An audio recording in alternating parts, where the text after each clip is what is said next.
The blade or whatever that was chopped his leg off also chopped his knuckles off, so they're taking off the skin, all the tendons underneath that help you to move your hand, and then the bone and then the joints. As for his leg, though the foot was unscathed, the damage higher up was staggering. The left leg looked, quite honestly, as if it had been minced. It really was quite clearly unsalvageable.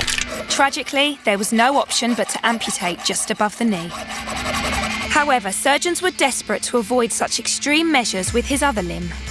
Your hand is very intricate, finely balanced, finely tuned instrument. It's a very clever thing. So although we kind of amputate legs more readily, we certainly don't amputate hands unless we absolutely have to. But fixing this was no needle and thread job.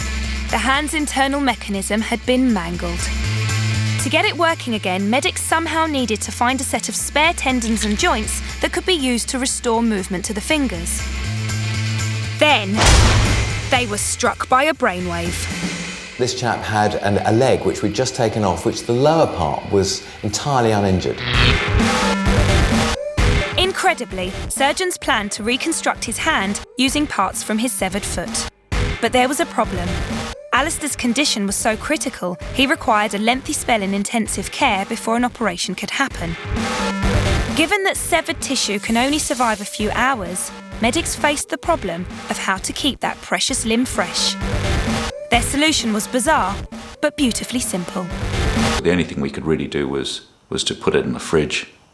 Yes, surgeons simply chopped the foot off the leg, bagged it up like a joint of beef, and stuck it in cold storage. Its metabolism slows down and it doesn't rot so readily. It's just like your food at home. You don't leave it on the stove or in a warm environment overnight, because when you come back in the morning it's ridden with mould. You put it in the fridge, and that's what we did with the leg. But even refrigerated tissue rarely lasts more than 24 hours. And when Alastair was finally released from intensive care 4 days later, the stakes were sky high as the surgeons began to prep that severed limb. I took the skin off the back of the foot with the tendons, because I was going to use that to rebuild the skin and tendons on the back of the hand.